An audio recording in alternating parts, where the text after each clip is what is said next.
Salut, c'est le Doc, j'espère que vous allez bien. Bienvenue pour la review de l'épisode 770. Un très bon épisode par rapport au fait qu'on apprend plein de choses sur les poneglyphes, qui les a créés, pourquoi, dans quel but, leur rôle. Ça, c'est vraiment très important. On a aussi eu du très bon au niveau de l'animation, des très bons effets comiques, mais aussi du dégueulasse avec Jack. Bref, plein de choses à dire dans cette critique analyse de l'épisode de la semaine, l'épisode 770.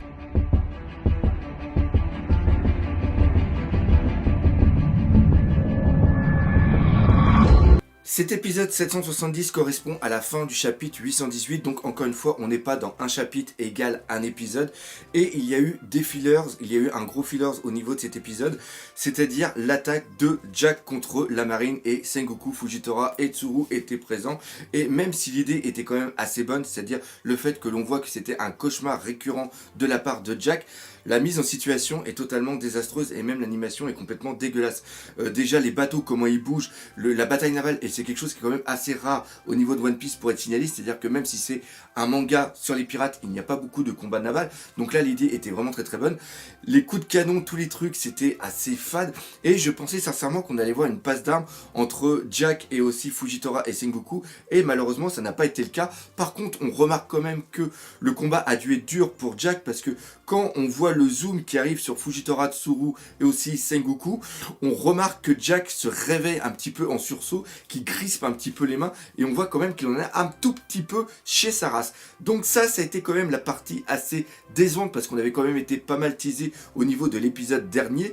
Par contre, le reste de l'épisode, lui, était absolument fantastique. Ah, et dernière information par rapport à Jack, on voit que Chiphead Sama et Jinrami sont revenus, et je pense sincèrement que ça va un tout petit peu chier pour leur race. Maintenant, on va passer au gros de cet épisode, c'est tout simplement les informations par rapport aux poneglyphes. On sait qu'il y a plusieurs types de poneglyphes. Premièrement, il y a les poneglyphes de localisation, comme on a pu voir par exemple sur Skypiea. Deuxièmement, il y a les poneglyphes d'information, et dans ces poneglyphes, il y a aussi plusieurs types. Il y a celles d'information lambda, je dirais des informations basiques, comme celle qu'il y a eu sur l'île des hommes poissons, et qui était une lettre d'excuse de Joy Boy. Après, il y a celles qui concernent les armes antiques, comme celle qu'on a pu voir par exemple au niveau d'Alabasta, qui donnait des informations sur l'arme antique de Pluton. Et enfin, les plus importantes, celles qui donnent les informations par rapport au siècle oublié. Il y en avait une justement sur l'île d'Ohara, et celles-ci sont au nombre de 9, et si on les rassemble, elles forment le Rio poneglyphes. Et enfin, on va parler des poneglyphes dont on vient juste d'apprendre l'existence. Il s'agit des road poneglyphes,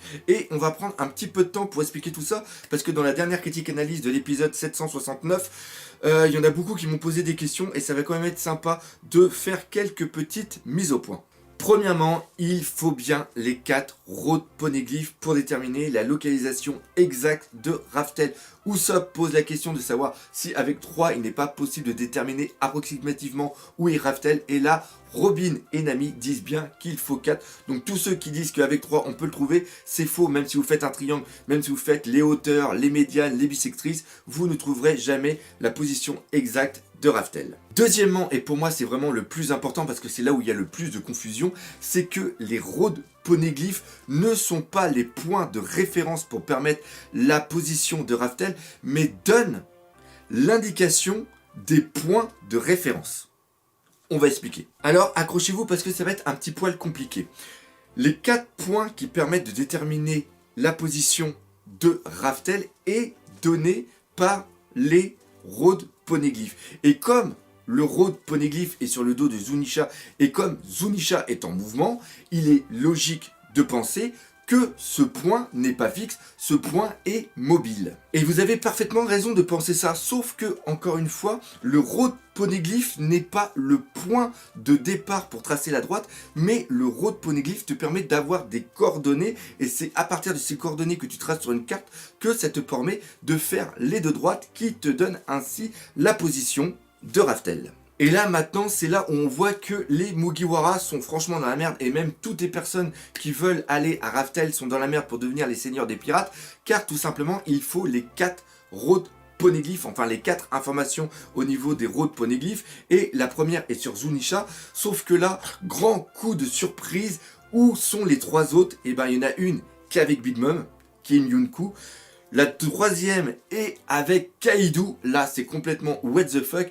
Et la quatrième, la quatrième, on ne sait pas. Elle peut être où? Gouvernement mondial, révolutionnaire, Shanks, Barbe Noire. Là, franchement, ça pose de sérieuses questions. Par contre, la bonne nouvelle, c'est qu'on peut faire des copies des poneglyphes. Alors, pourquoi faire des copies des poneglyphes? Déjà, ça t'évite de, comme un gros con, de te trimballer avec le road poneglyph sur le dos. Et surtout, ça permet d'éviter une confrontation directe avec les possesseurs de road poneglyph.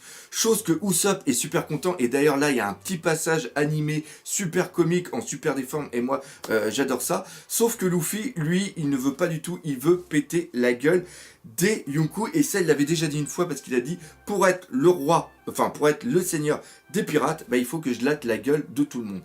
Et je pense que ça va pas être aussi facile que ça. Et dernière information complètement dingue, c'est tout simplement qu'on vient d'apprendre que c'est le clan Kusuki qui a créé les poneglyphes. Personnellement, je pensais que c'était les habitants du royaume oublié qui voulaient justement donner les informations pour les générations futures. Eh bien non, ce sont le clan Kusuki. Alors maintenant, peut-être que le clan Kusuki avait un lien avec le royaume oublié et c'était une commande qui leur a été faite.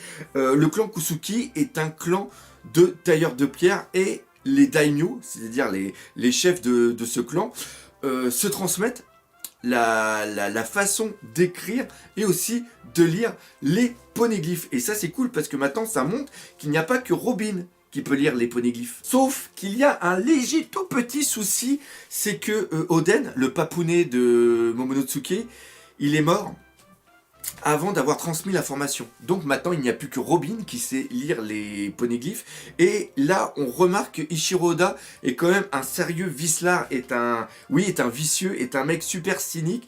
C'est-à-dire que Oden est mort ébouillanté. Comme ça peut paraître un petit peu fun, un petit peu what the fuck, mais ce qu'il faut savoir, c'est que Oden, au Japon, c'est un plat, c'est un ragoût, c'est une sorte de bouillon où justement ils ébouillantent de la viande, des légumes, des œufs. Et savoir que Oden s'est fait bouillanter, c'est comme dire que Akira Toriyama a créé le personnage de Sengoku de Kakaroto et qu'il a décidé de le faire mourir râpé. Complètement what the fuck. Et là, on a quand même un truc important, c'est que comme je l'ai dit, Robin, maintenant, va devenir un élément central au niveau de One Piece. Car on le sait que d'autres veulent devenir le seigneur des pirates. Et pour découvrir Raftel, il faut obligatoirement qu'ils traduisent. C'est-à-dire que même s'ils ont le road poneglyph, s'ils n'arrivent pas à lire ce qu'il y a dessus, ça leur sert absolument à rien.